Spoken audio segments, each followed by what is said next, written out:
जब तक चित्तौड़ को जीतकर वहां भगवा ध्वज न फहरा दूंगा तब तक महलों में नहीं रहूंगा, बिस्तर पर नहीं सोऊंगा तथा सोने व चांदी के पात्रों में भोजन नहीं करूंगा। ये शब्द तत्कालीन मेवाड़ की राजधानी उदयपुर के अधिपति महाराणा प्रताप ने 32 वर्ष की आयु में महाराणा उदय सिंह के देहांत के पश्चात राज सिंहासन ग्रहण करते समय कहे थे, जिसका पालन उन्होंने अंत समय तक किया। मुगल काल में मेवाड़ के शासक महाराणा संग्राम सिंह राणा सांगा के पौत्र एवं महाराणा उदय सिंह के पुत्र प्रताप सिंह का जन्म ज्येष्ठ सुदी 3 विक्रमी संवत 1597 को हुआ था।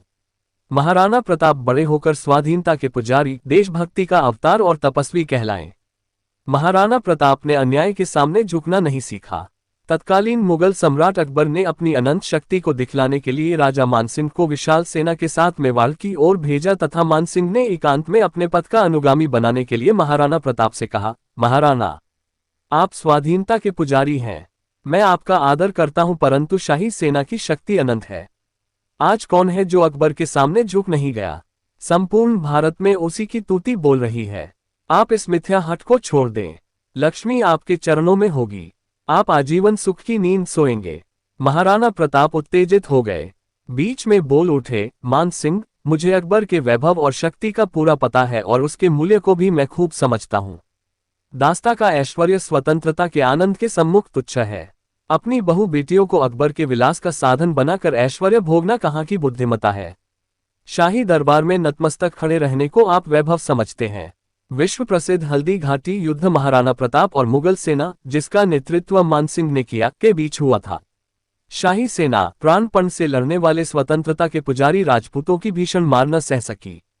इसी समय महाराणा प्रताप की नजर हाथी पर सवार मानसिंह पर पड़ी।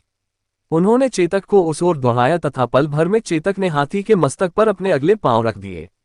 महाराणा प्रताप ने गरज कर कहा, मानसिंह, सावधान, तुम्हारे स्वागत के लिए प्रताप आ गया है। ये कहकर पूरे वेग से अपना भाला मानसिंह पर फेंका। मानसिंह तुरंत अंबारी में छिप गया। महाराणा प्रताप ने मानसिंह को मरा हुआ जानकर चेतक को पीछे हटा लिया। मानसिंह को लेकर हाथी भाग गया। अकबर ने कई बार मेवाड़ पर हमले किए परंतु सफल न हो सका। आखिर बहुत निराश होकर सेनाओं को भेजना बंद कर दिया। महाराणा प्रताप ने शनैः सारे मेवाड़ को अपने अधिकार में कर लिया। महाराणा प्रताप ने करीब 56 वर्ष के जीवनकाल के अमूल्य 24 वर्ष बड़ी कठिनाई से गुजारे, परंतु किसी के सामने हाथ नहीं फैलाया, किसी की अधीनता स्वीकार नहीं की। तत्कालीन दिल्ली सम्राट अकबर से आजीवन लोहा लिया। दिल्ली सम्राट अकबर ने 4-5 बार अपनी विशाल सेना भेजी, परंतु प्रत्येक बार मुंह की खानी पड़ी।